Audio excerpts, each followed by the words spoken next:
itu sangat atau kebutuhan oksigennya sangat besar. Di samping itu juga nitrogen amonia itu bersifat toksik terhadap kehidupan akuatik, jadi uh, bisa terhadap biota perairan, baik flora fauna di perairan itu. Kalau kita ada nitrogen amonia berlebihan, maka dia akan menghambat pertumbuhan atau bersifat toksik terhadap aquatic life-nya tadi. Nah, penyisihan nitrogen itu ada beberapa tahap. Pertama, ada nitrogen organik nitrogen itu akan mengalami dekomposisi dan hidrolisa menjadi amonia nitrogen. Nah, amonia nitrogen itu bisa mengalami asimilasi oleh menjadi bentuk sel-sel biomasa. Jadi organik nitrogen jadi dalam bentuk sel bakteri, kemudian tentu untuk pertumbuhan daripada mikroorganisme, dan mikroorganisme yang mati juga akan lepas pecah menghasilkan nitrogen amonia. Nah, selanjutnya nitrogen amonia itu akan mengalami nitrifikasi, ada mekanisme oksidasi menjadi nitrit NO2- dan kemudian menjadi nitrat. Nah, di dalam air nitrat juga akan mengalami dekomposisi yang kita sebut sebagai dia mengalami mekanisme denitrifikasi dari amonia menjadi nitrat dan akhirnya menjadi N2 gas. Jadi nanti di sini dia akan ada ada bersifat N2 gas. Nah, N2 gas bisa kembali ke sini yang mana kita mengatakan di situ ada mekanisme fiksasi. Jadi pengikatan oleh flora fauna. Jadi contohnya adalah beberapa tanaman itu bisa mengambil N dari udara dan menyimpannya sebagai bagian dari massa tanaman itu. Di akarnya bisa dalam bentuk protein, lemak, dan lain sebagainya. Itu fiksasi N dari udara atau dari atmosfer untuk kemudian dikonversi menjadi senyawa organik ke nitrogen dalam bentuk protein dan atau lemak yang berada di tanaman maupun terutama di tanaman begitu. Reaksi stokiometri di dalam proses nitrifikasi pertama adalah amonia akan mengalami oksidasi menjadi nitrat. Di dalam oksidasi itu dia memerlukan senyawa alkali. Kenapa demikian? Karena ketika NH4 berubah menjadi NO3, maka dia akan melepaskan ion H+. Nah, ion H+ inilah yang harus dan bereaksi dengan senyawa bikarbonat menjadi H2O dan CO2. Jadi kenapa dia butuh senyawa alkali di sini, butuh bikarbonat, karena selama proses konversi nitrogen amonia menjadi nitrit itu akan dilepaskan H+. Nah, kemudian H+-nya harus ditangkap oleh bikarbonat menjadi senyawa CO2 dan H2O. Nah, selanjutnya ada mekanisme nitrit oxidation. Jadi yang berperan di sini adalah ammonia oxidizing bacteria, yaitu bakteri nitrifikasi, dua-duanya. Yang dipisahkan ada yang ammonia oxidizing bacteria, dan yang kedua adalah nitrit oxidizing bacteria. Nah, overall reaksi daripada apa namanya daripada reaksi ini adalah amonia plus O2 dengan dia memerlukan bikarbonat di sini dan akhirnya menjadi NO3 min plus CO2 plus H2O. Nah, di sini ada keperluan terhadap bikarbonatnya. Jadi bikarbonat itu yang memerlukan bikarbonat itu adalah proses degradasi oleh bakteri amonia oxidizing bacteria tadi.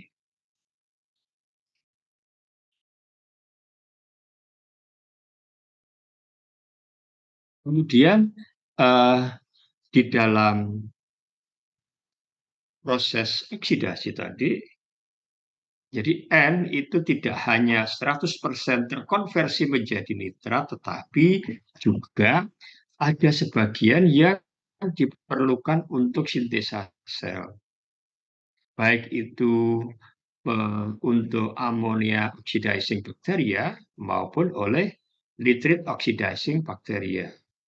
Sehingga reaksi stoikiometri secara keseluruhan adalah bahwa amonia amonia itu di dalam air dia tidak hanya dikonversi menjadi NO3 tetapi dia di, dikonversi menjadi sel-sel biomassa. Nah, dari reaksi stoikiometri ini terlihat bahwa setiap 1 mol nitrogen amonia yang hilang, dia memalapkan O2 dan juga memerlukan 1,98 mol HCO3- dan akan dihasilkan biomasa sebesar 0,021 mol dan dihasilkan nitratnya adalah 0,98 mol NO3-. Nah, kemudian berdasarkan kepada reaksi stoikiometri di atas, maka kita bisa menghitung bahwa untuk proses nitrifikasi, setiap 1 bagian atau 1 gram nitrogen amonia yang hilang itu memerlukan 4,57 bagian atau gram O2.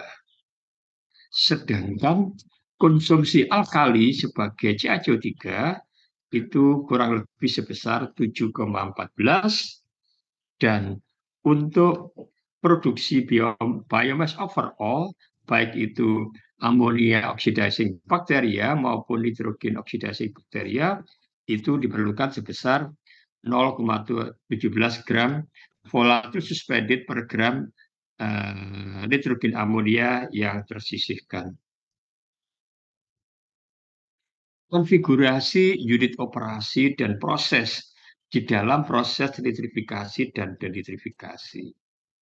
Nah, di dalam proses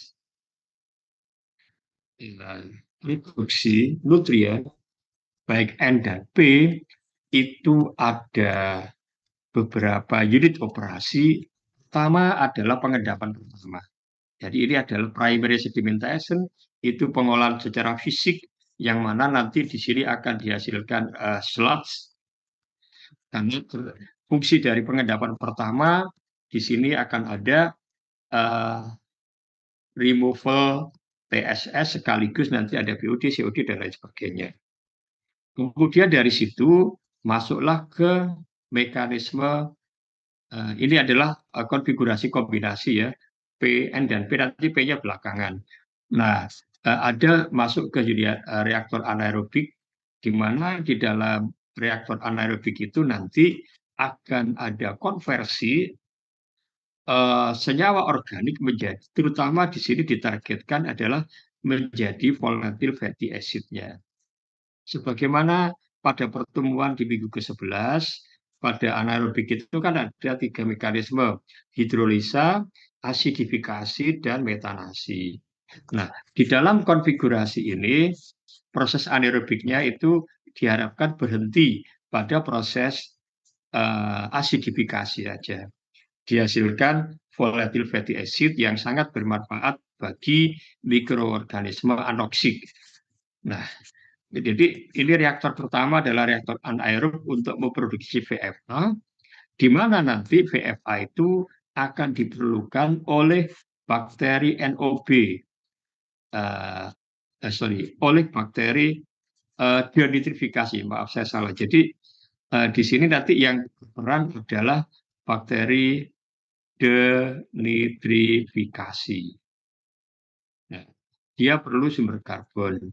Nah, kemudian juga nanti di dalam proses aerobik. Jadi kalau apa yang terjadi di dalam anoksik itu, di dalam reaktor anoksik akan terjadi penguraian atau akan terjadi uh, pengambilan oksigen dari nitrat yang akhirnya akan N itu dilepaskan sebagai N2 gas.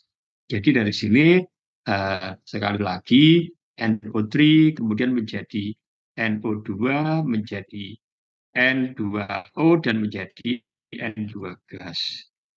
Maka itu ada mekanisme denitrifikasi. Sedangkan di dalam aerobik, di dalam reaktor aerobik itu nanti akan ada konversi nitrogen amonia menjadi nitrat, dan oleh karena itu dilakukan resirkulasi. Ada internal recirculation, tujuannya nanti agar supaya terjadi konversi nitrat menjadi N2 gas. Kemudian akan ada semua proses biologi akan dilengkapi dengan pengendapan kedua atau dikenal dengan clarifier, dan nanti dihasilkan ada Wislat. Tetap ada resirkulasi di sini, tujuannya adalah salt recirculation, tujuannya adalah untuk menjaga stabilitas F2M rasionya. Kemudian ada step feed biological nitrogen removal process.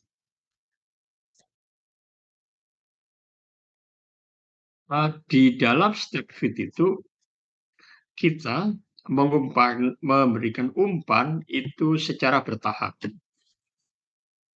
Jadi sebagian diumpankan di anoksik pertama, ini pre-anoksik, kemudian sebagian dimasukkan di anoksik kedua.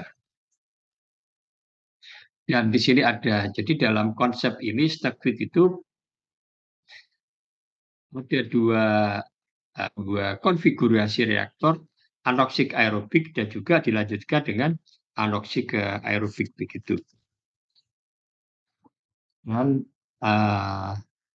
internal recycle-nya itu dilakukan pada konfigurasi yang terakhir, jadi aerobik terakhir ke reaktor yang ada di sebelum yang, jadi anoksik, aerobik, kemudian anoksik dan aerobik lagi, dan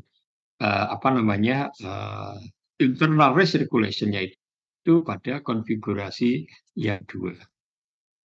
Nah, dari sini tentu kita harus memahami bahwa konfigurasi unit operasinya hanya ada dua sebetulnya, unit sedimentasi dan reaktor biologi.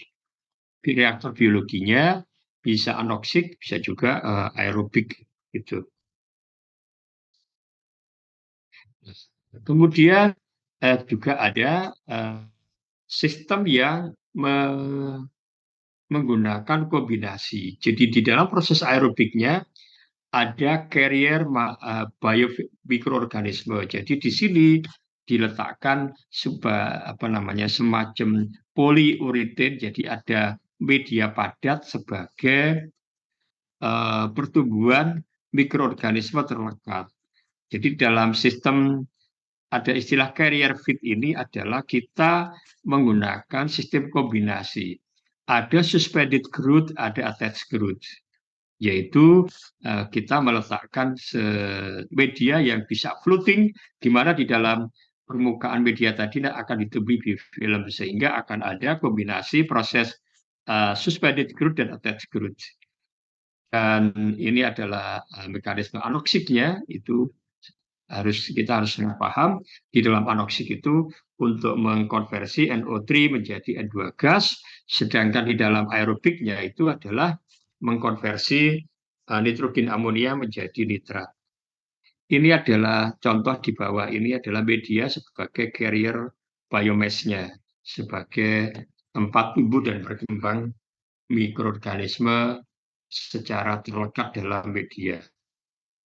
Kemudian ada kenal namanya one slab denitrification of biomass storage dan diki. Artinya ini adalah proses konvensional, yaitu ada mekanisme reduksi karbon, ada biodioxidation, kemudian ada nitrifikasi, dan ada sintesa biomass secara aerobik.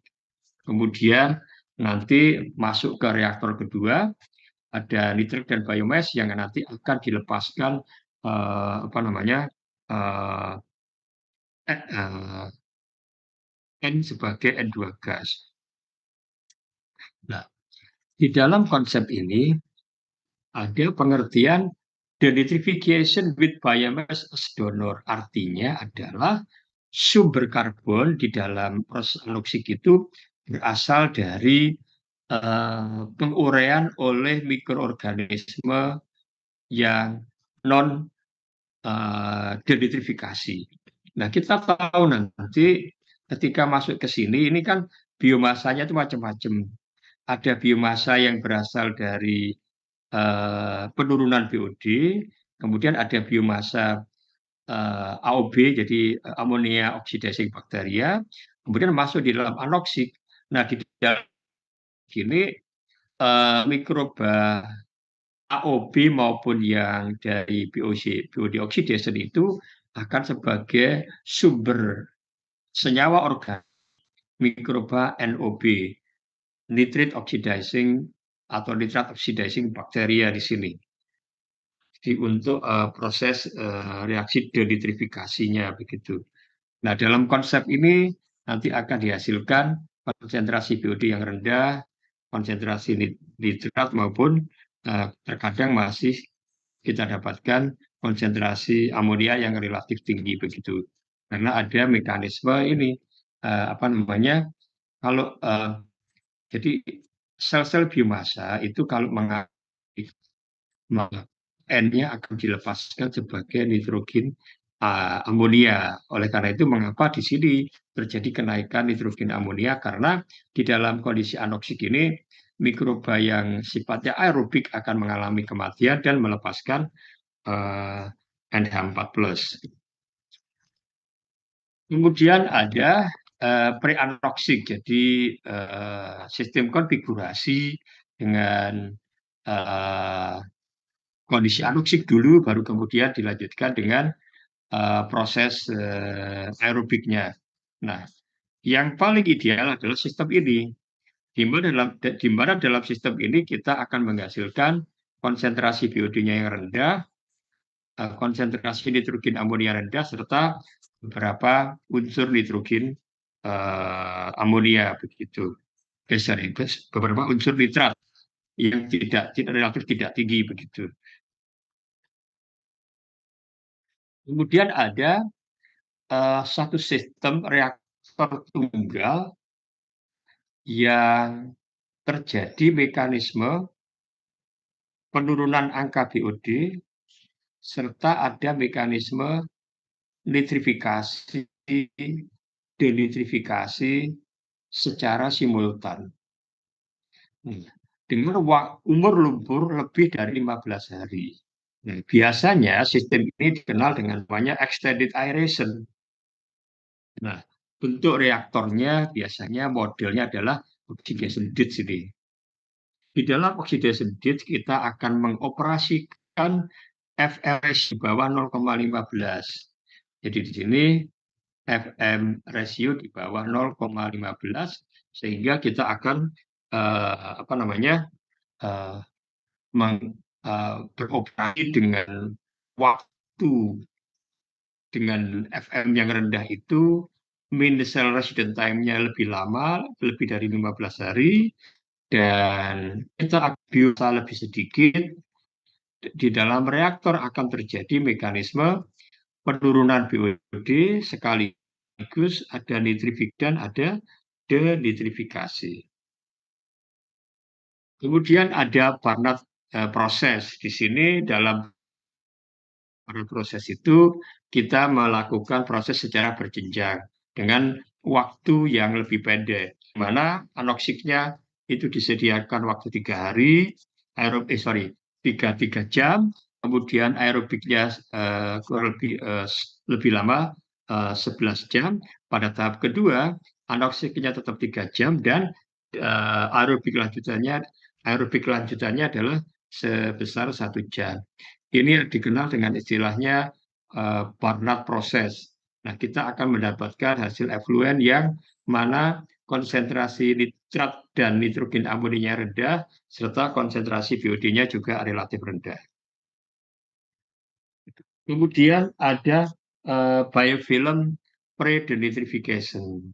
Artinya bahwa proses nitrifikasi denitrifikasi itu bisa menggunakan sistem attached growth, yang mana untuk anoksiknya itu seluruh media terendam di dalam airnya, dalam air limbah.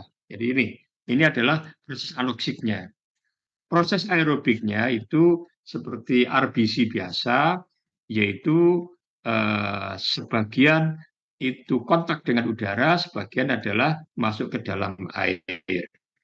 Mekanismenya dia demikian, ini juga demikian, di mana pada saat yang mekanisme aerobik atau mekanisme nitrifikasi itu terjadi, Pak, di mana ketika media ini tercelup ke dalam air, terjadilah absorpsi, terjadilah penyerapan substrat.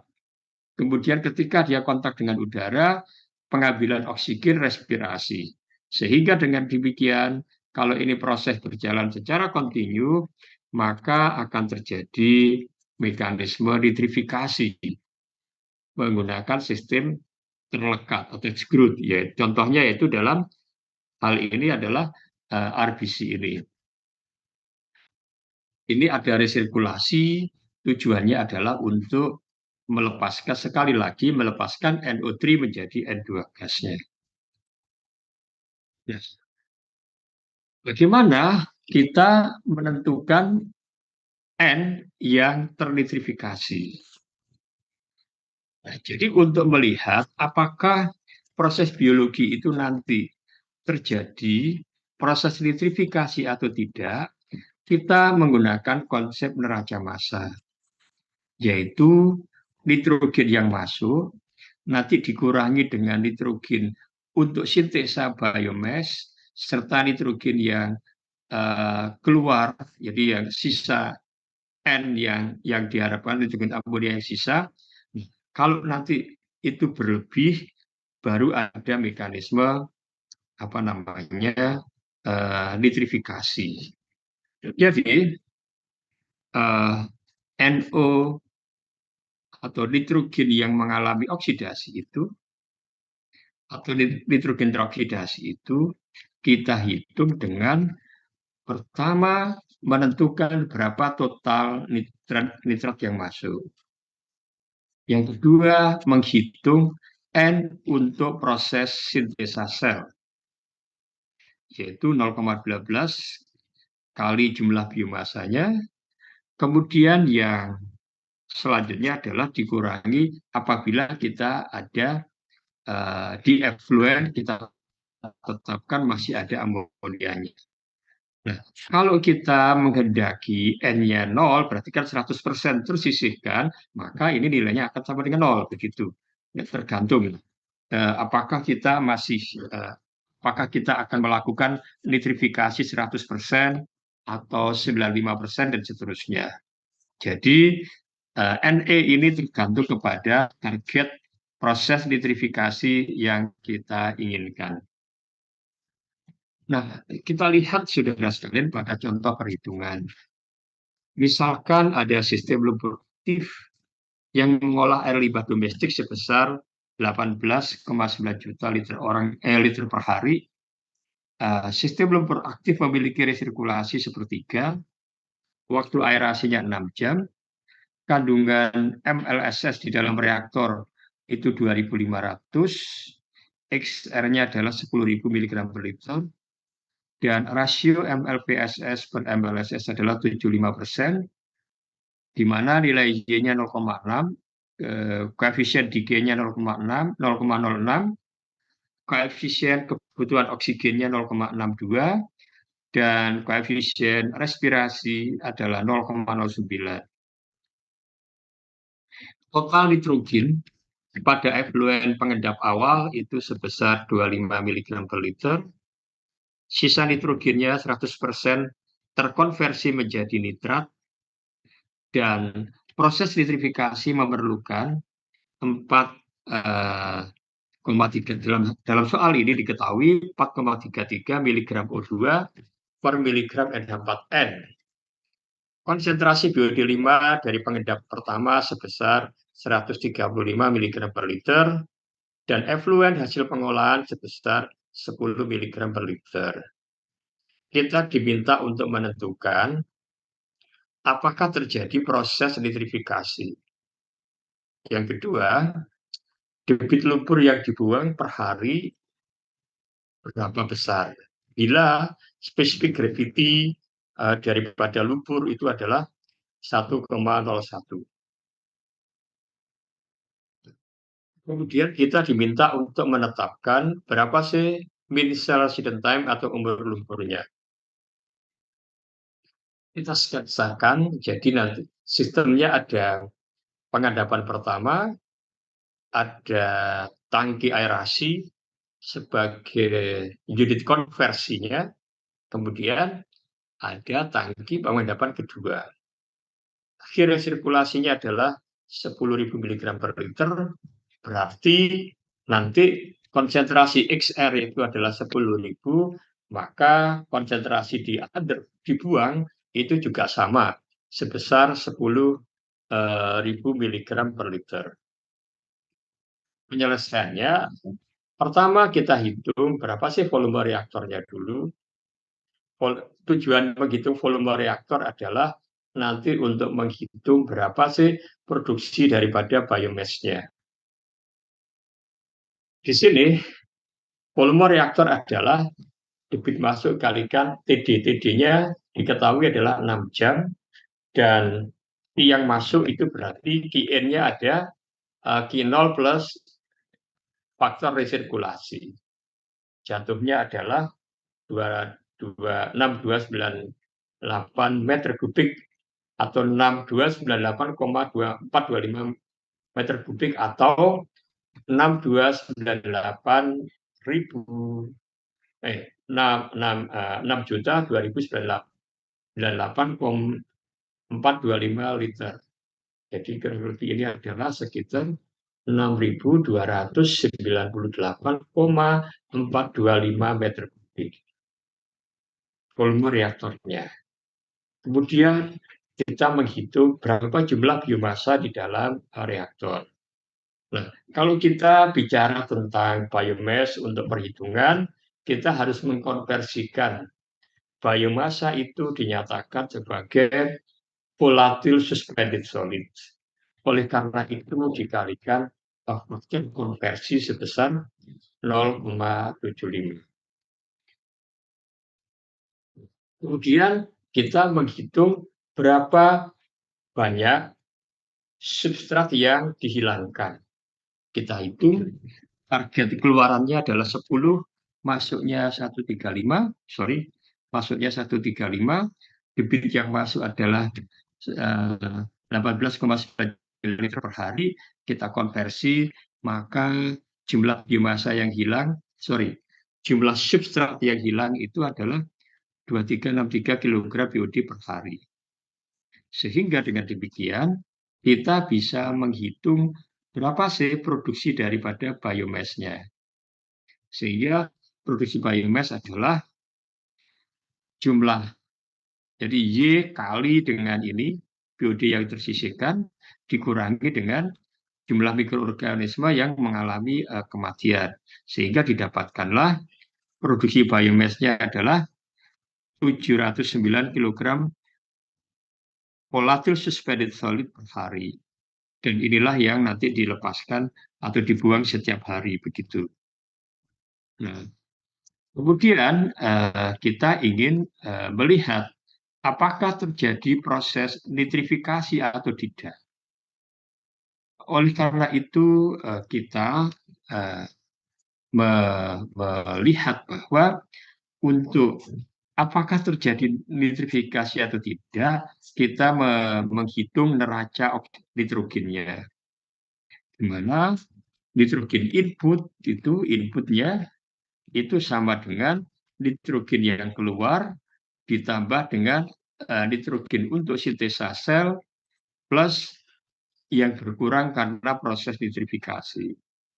Nah, nitrogen input berarti adalah total N dikalikan debitnya. Nilainya adalah 473 kg N per hari. Sedangkan untuk sintesa sel, maka kita menggunakan formulasi struktur sel dengan mengabaikan P-nya, kita dapatkan bahwa persen N-nya adalah sebesar 12,39%. Dari perhitungan seperti ini, berat atom N dibagi dengan berat molekul sel, ketemulah 12,39%. Sehingga dengan demikian, maka kita bisa menghitung kebutuhan N-nya untuk sintesa sel adalah 12,39% dikalikan dengan produksi biomass-nya. Didapatkanlah 87,8 kg N per hari. Nah, dengan demikian maka kita cek apakah ada sisa N. Ternyata ada sisa N, jadi output plus reduksi untuk nitrifikasi, inputnya 473 yang untuk sintesa sel 87,8, maka ada kelebihan 385,2 kg N per hari, dan inilah yang mengalami proses nitrifikasi jika dikehendaki nitrifikasinya itu adalah 100%. Maka yang akan mengalami nitrifikasi adalah 385,2 kg N per hari. Kemudian dari sini kita bisa menghitung tadi untuk nitrifikasi berdasarkan stukiometri yang kita ambil dari Al-Hasim itu dengan reaksi seperti ini ternyata kebutuhan oksigennya adalah 4,57 gram O2 per gram nitrogen amonia yang teroksidasi. Dengan demikian, maka kita juga dari reaksi stukiometri itu kita juga bisa mengecek, kan ada dua, N secara stukiometri untuk menjadi nitrat, tetapi juga secara overall ada N untuk sintesa biomass. Nah, ternyata untuk sintesa biomassnya 4,25 gram O2 per gram NH4 yang yang digunakan. Nah, oleh karena itu maka kita tetap menghitung nanti untuk kebutuhan N-nya adalah yang lebih besar, yaitu 4,57 gram O2 per gram NH4 yang hilang tersisihkan. Kemudian berapa sih kebutuhan untuk bikarbonatnya? Maka dari reaksi stukiometri itu kita menghitung kebutuhan bikarbonat untuk oksidasi, dan didapatkan bahwa setiap 2 mol nitrogen, 2 mol bikarbonat itu diperlukan untuk konversi 1 mol nitrogen amonia. Sehingga dengan demikian 2 mol HCO3 kali BM HCO3 dibagi dengan berat ekivalen daripada HCO3, di mana berat ekivalen HCO3 adalah berat molekul dibagi berat ekivalennya. Nah, di sini berat ekivalen adalah berat molekul dibagi valensi. HCO3 valensinya 1, berarti Be-nya juga sama 61. Dengan demikian ekivalen untuk oksidasi itu adalah sebesar 2 ekivalen. Nah, bagaimana kita menyatakan eh, kebutuhan bikarbonat yang dinyatakan sebagai CaCO3 eh, oleh ya jadi kebutuhan bikarbonat itu bisa dinyatakan sebagai eh, apa namanya konsentrasi CaCO3 begitu maksudnya. Nah, oleh karena itu maka kita mengkonversikan bahwa satu eh, satu mol bikarbonat itu kira-kira berapa sih dia kalau dinyatakan sebagai CaCO3. Dari sini dikatakan bahwa berat bikarbonat sebagai CaCO3 untuk oksidasi itu berarti adalah 2 dikalikan 50 gram ekivalen sebagai CaCO3 itu didapatkan kurang lebih adalah 100 gram sebagai CaCO3. Jadi pemahamannya adalah dari sini kita katakan bahwa kebutuhan alkali untuk setiap nitrogen amonia yang teroksidasi itu setara dengan 7,14 gram alkalinitas yang dinyatakan sebagai CaCO3. Nah, dari kebutuhan oksigen bahwa setiap 1 miligram nitrogen amonia yang tersisihkan itu perlu 4,57, maka O2 untuk nitrifikasi kita kalikan dengan jadi 385,2 dengan asumsi 100% ternitrifikasi dikalikan 4,57 dapat angka 1760,4 kg O2 per hari. Kemudian oksidasi untuk karbon kita hitung, oksidasi untuk respirasi endogenus kita hitung sehingga kita bisa menghitung berapa sih total daripada kebutuhan oksigen untuk proses removal karbon dan nitrifikasi. Jadi dari soal ini kurang lebih diperlukan 26-25 kg O2 per hari.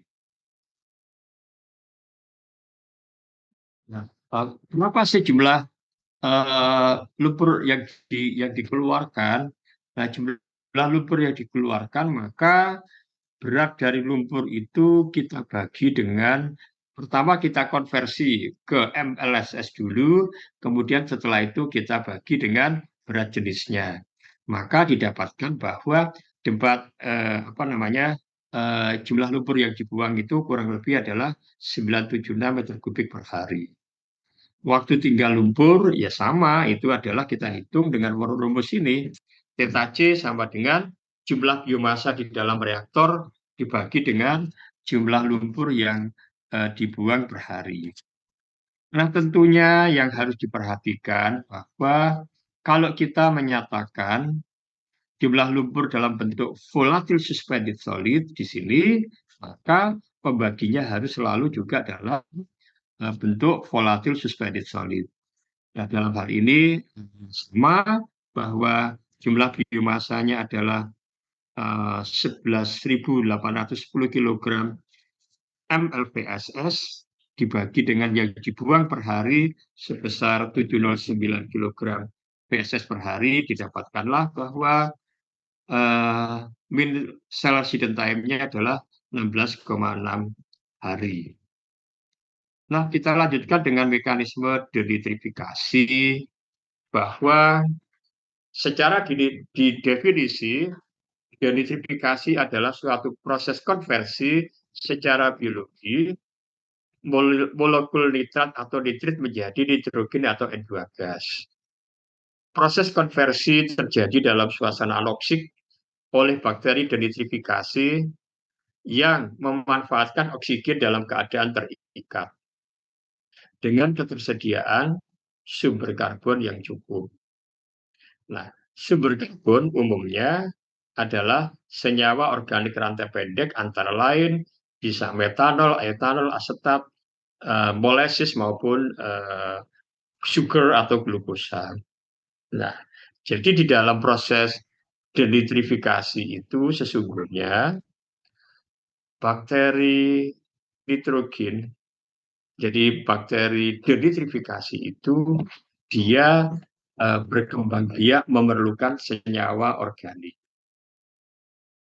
Tetapi untuk mendegradasi senyawa organik itu tadi, dia perlu oksigen, namun oksigennya berasal dari atau oksigennya berada dalam bentuk terikat dalam suatu senyawa, yaitu adalah NO3. Jadi dengan demikian kita sangat paham kalau kita melakukan proses nitrifikasi dan ingin melakukan proses denitrifikasi, proses itu tidak akan terjadi kalau tidak tersedia senyawa organik di dalam jumlah yang cukup untuk sintesa selnya. Nah, jadi dengan demikian, di dalam proses nitrifikasi, kita tetap memerlukan kehadiran senyawa organik. Lebih bagus lagi adalah senyawa organik dalam rantai pendek. Misalkan metanol, etanol, asetat, dan lain sebagainya.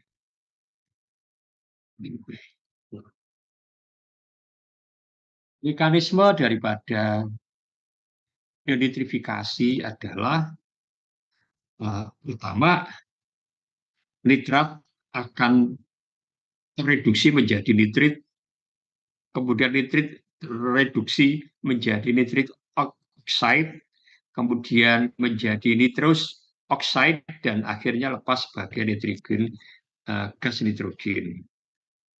Nah, konfigurasinya sebagaimana yang kita jelaskan di depan tadi, bisa menggunakan pre-anoksik maupun post-anoksik. Kalau pre-anoksik itu dia akan diawali dengan anoksik dulu, baru aerasi, sedangkan post-anoksik itu proses aerobik dulu, baru nanti proses anoksik.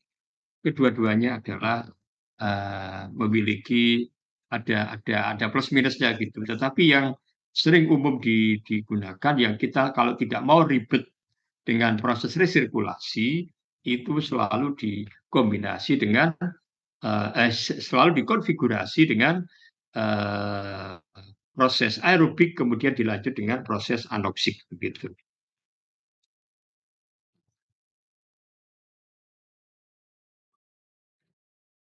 Di dalam proses reaksi reduksi nitrat menjadi nitrit, sekali lagi dia perlu energi dari senyawa organik. Di dalam hal ini adalah perlu penambahan adalah senyawa asetat. Jadi boleh CH3, boleh metanol, dan seterusnya.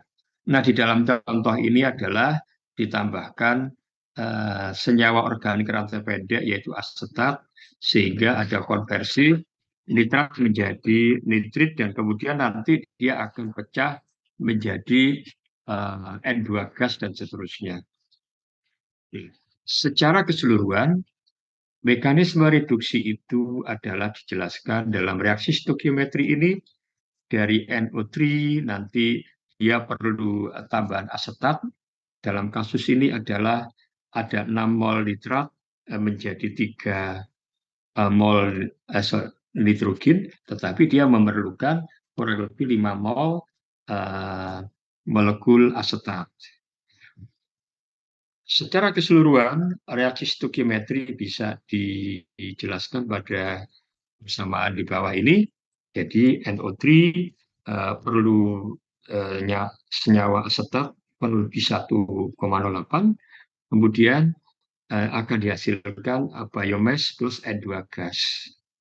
Yang menarik adalah di dalam proses nitrifikasi, dia perlu alkali dalam bentuk bikarbonat, tetapi di dalam denitrifikasi sebaliknya akan terjadi proses reduksi CO2 menjadi bikarbonat. Sehingga dengan kata lain di dalam proses nitrifikasi dia perlu alkali, tetapi dalam proses denitrifikasi sebaliknya akan terjadi peningkatan alkali dalam bentuk senyawa bikarbonat. Gitu. Nah, dari reaksi stoikiometri itu maka kita bisa menyederhanakan bahwa setiap bagian atau setiap gram nitrat yang hilang nanti akan dihasilkan sebesar 0,52 bagian atau gram biomasa PSS, dan kebutuhan metanolnya itu kurang lebih adalah 2,47 gram metanol per gram nitrat yang tersisihkan atau tereduksi. Kemudian konsumsi karbon organiknya dari reaksi itu tadi, dari metanol itu kalau nanti dioksidasi dalam pernyataan BOD atau COD kurang lebih adalah 3,7, sedangkan di dalam proses aloksi juga nanti akan ada reduksi oksigen terlarut, di mana reduksi oksigen terlarut itu diperkirakan atau diestimasi sebesar 1,3 gram atau perlu sebesar 1,3 gram BOD atau COD. Nah, peningkatan alkalinity itu diperkirakan sebesar 3,57 gram alkalinitas sebagai CaCO3 per gram NO3 yang tersisihkan. Jadi sekali lagi yang harus diingat adalah bahwa di dalam proses nitrifikasi dia perlu alkali, sedangkan sebaliknya di dalam proses denitrifikasi dia akan menghasilkan alkali dalam bentuk molekul bikarbonat. Nah, persamaan untuk menentukan kebutuhan metanol dalam proses denitrifikasi bisa mengikuti equation ini bahwa dosis metanolnya bisa didekati dengan persamaan sebesar 2,47 kali nitrit yang tersisihkan plus 1,53 nitrit yang tersisihkan dan 0,87 oksigen yang terkonsumsi atau tersisihkan. Nah, bagaimana kalau ternyata di dalam air limbah tanpa ada nitrit? Berarti kalau tanpa ada nitrit ininya hilang, sehingga hanya diperlukan 2,47 nitrogen dalam bentuk nitrat plus 0,87 oksigen yang tersisihkan. Nah, saudara sekalian, itu tadi adalah mekanisme proses nitrifikasi dilanjut dengan mekanisme denitrifikasi. Kita lanjutkan, saya ingin mengintroduce terkait dengan biological phosphorus removal. Proses reduksi fosfat dengan menggunakan proses biologi, di mana mikroorganismenya dikenal dengan nama BioP, yaitu mikroba yang bisa menyimpan fosfat dalam bentuk ATP dengan jumlah yang sangat besar. Di awal tadi sudah kita sampaikan bahwa nutrien di dalam air limbah itu ada dalam bentuk N dan P. P bisa dalam bentuk ortofosfat, polifosfat maupun fosfat organik. Jadi fosfat di dalam air itu bisa dalam bentuk ortofosfat PO4 3 kali, juga bisa dalam bentuk polifosfat P2O7, bisa berada dalam ikatan fosfat organik. Nah, kemudian di dalam pengolahan air limbah itu kurang lebih 10-30% itu akan digunakan untuk sintesis sel. Tetapi ini seringkali di dalam perhitungan diabaikan begitu. Nah, bagaimana proses penyisihan fosforus secara biologi itu di dalam beberapa literatur dikenal sebagai Enhanced Biological Phosphorus Removal, EBPR, yaitu mereduksi fosfat secara biologi, di mana fosfat tadi terperangkap di dalam sel-sel bakteri biope. Nah, mekanismenya ada dua, yaitu ada dua tahap, anaerobik dan aerobik zone. Nah, mengapa demikian? Karena di dalam proses fosfat removal itu, bakteri P itu adalah merupakan bakteri yang sangat unik, di mana dia bekerja memerlukan reserve karbon di dalam selnya. Artinya apa? Bahwa untuk mengambil fosfat itu dia perlu energi yang besar, di mana energi itu harus sudah tersimpan di dalam selnya dalam bentuk reserve karbon. Nah, reserve karbon itu biasanya disimpan dalam bentuk PHB atau polihidroksibutirat atau dalam PHA polihidroksialkanoat. Yang menarik adalah untuk menyediakan sumber karbon di dalam sel itu, bakteri ini tidak bisa mengambil senyawa organik yang kompleks. Dia hanya mampu mengambil senyawa organik sederhana. Biasanya dikenal volatile fatty acid, bisa dalam bentuk senyawa asetat, dalam bentuk metanol, etanol, dan lain sebagainya. Tapi yang umum adalah di dalam bentuk asam asetat senyawa atau dalam bentuk senyawa asetat. Biasanya kita akan menambahkan garam-garam asetat untuk sebagai sumber karbon bagi bakteri P itu. Kemudian di dalam mekanismenya itu sekali lagi pengambilan sumber karbon itu yang menarik adalah terjadi dalam suasana anaerobik. Di mana di dalam suasana anaerobik itu dia untuk mendapatkan energinya dengan cara menguraikan ATP di dalam sel dilepas menjadi diurai menjadi ADP plus energi plus 1 mol ortofosfat. Nah, di mana nanti 1 mol ortofosfat itu yang dilepaskan ke badan air, ke keluar. Nah, ini adalah proses di dalam suasana anaerobik. Kemudian, kapan terjadi proses pengambilan fosfatnya?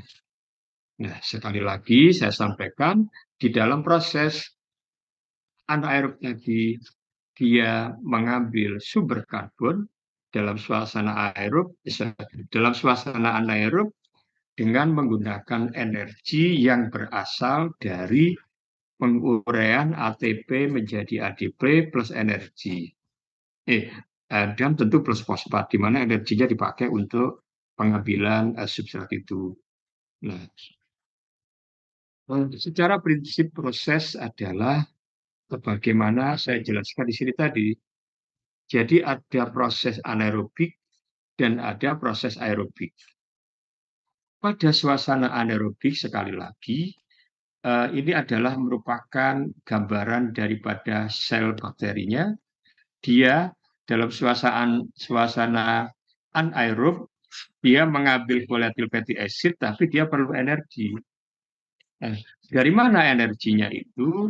Energinya adalah berasal dari penguraian ATP menjadi ADP, dan dia akan melepaskan ortofosfat. Sehingga nanti dari ATP menjadi ADP, ini nanti dia perlu energi, memperoleh energi, dan energinya tadi dipergunakan untuk mengambil volatile fatty acid dan disimpan di dalam bentuk polihidroksibutirat. Ya. Atau di dalam bentuk PHA boleh, polihidroksialkanoat juga sama.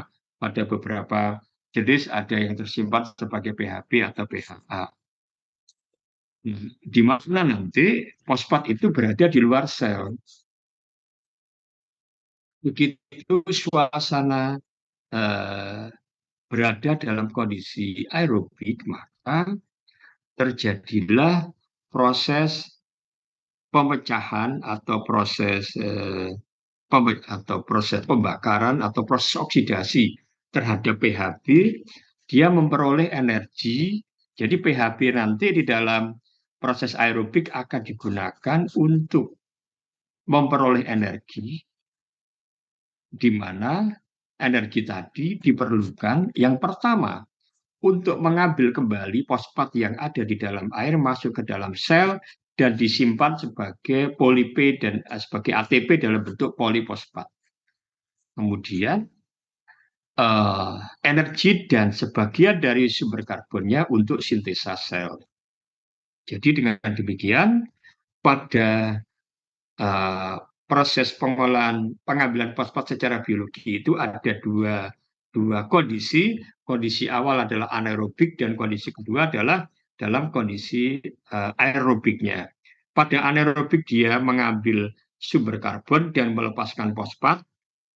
Kemudian dilanjut pada suasana aerobik dia membakar karbon untuk memperoleh energi, yang mana energi akan dipergunakan untuk mengambil fosfat kembali dan untuk mensintesa atau menghasilkan sel baru.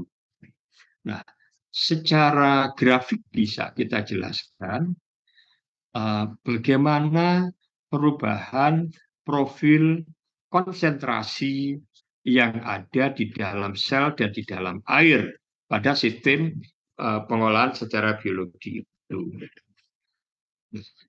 Pada kondisi anaerob, yang terjadi di dalam air adalah akan terjadi peningkatan konsentrasi fosfat. Jadi dalam suasana anaerob itu di dalam airnya pada akhir suasana anaerob itu PO4-nya akan naik.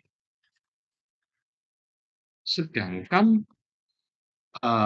kandungan polihidroksibutirat atau polihidroksialkanoatnya akan naik. Nah, di mana ini kita katakan sebagai sumber karbon tersedia atau dikatakan sebagai reserve karbon. Nah, tentunya kalau kita misalkan tidak di dalam proses itu air itu kekurangan sumber karbon, maka terpaksa di sini kita akan menambahkan suatu senyawa asetat. Nah, bagaimana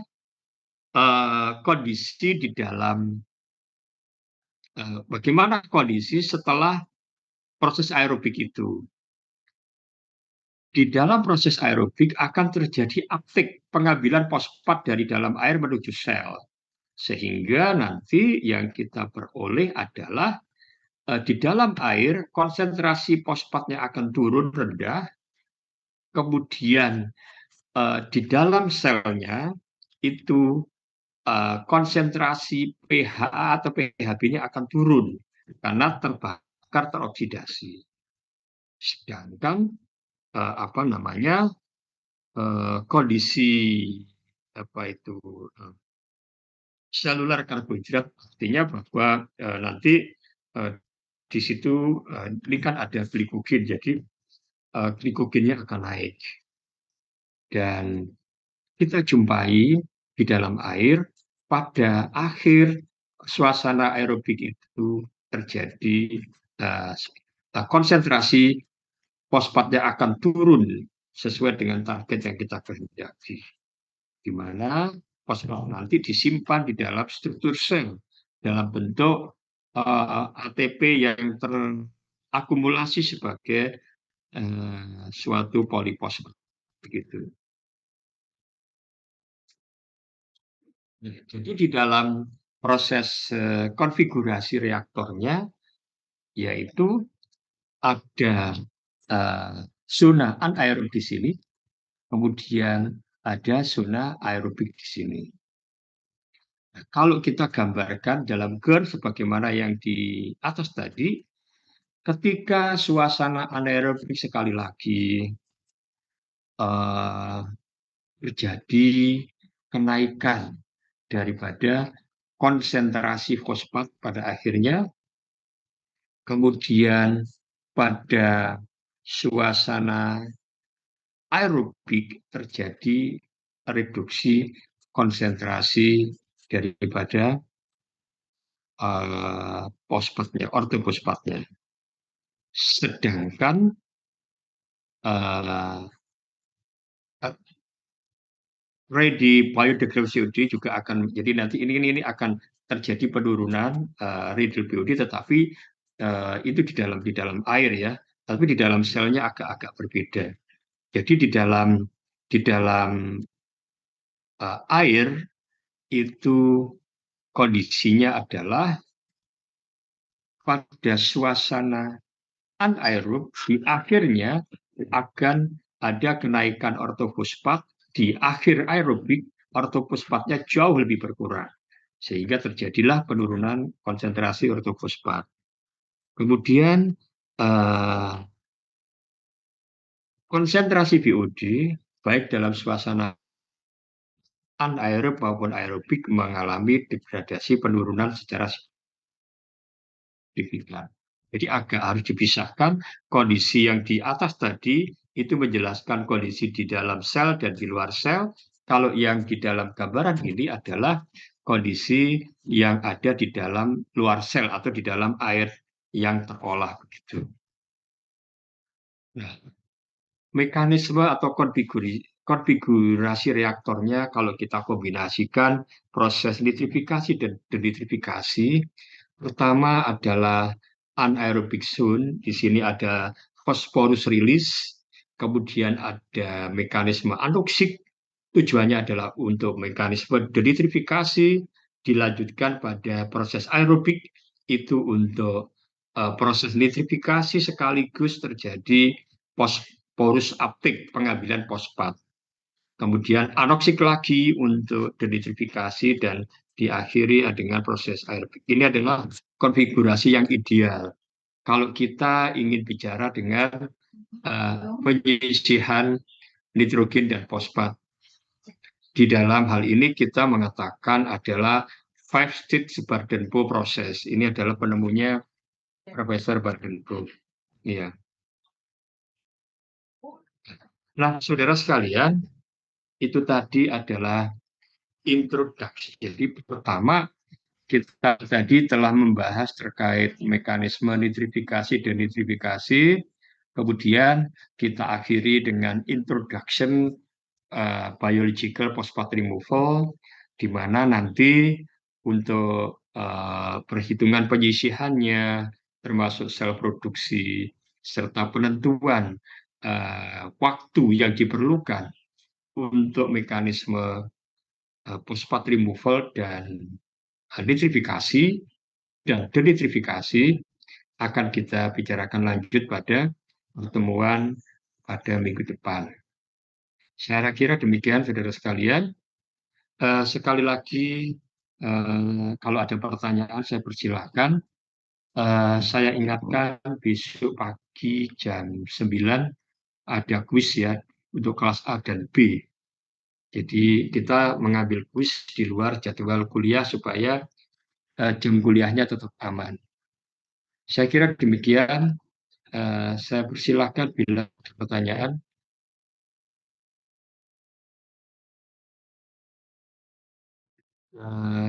Bila tidak ada pertanyaan, maka kita cukupkan sampai sekian dulu. Jangan lupa yang terlambat tadi absen, ini saya copy lagi. Nah, kode absennya adalah berapa nih? 68711.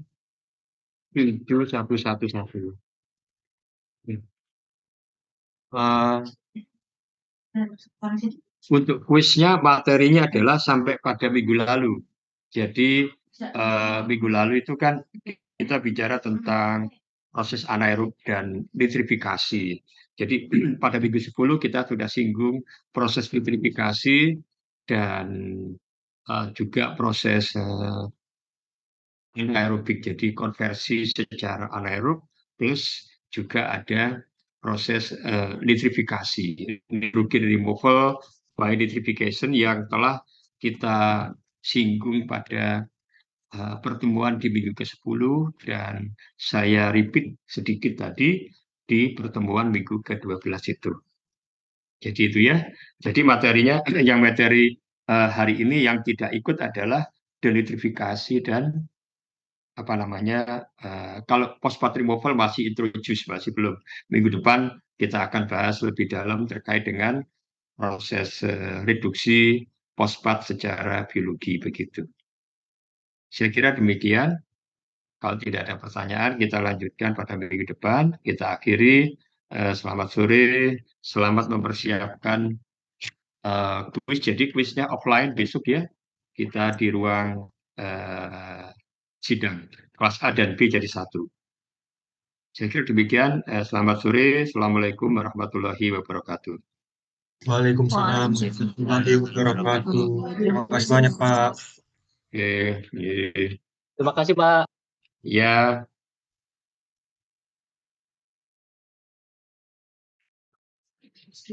Yes, good.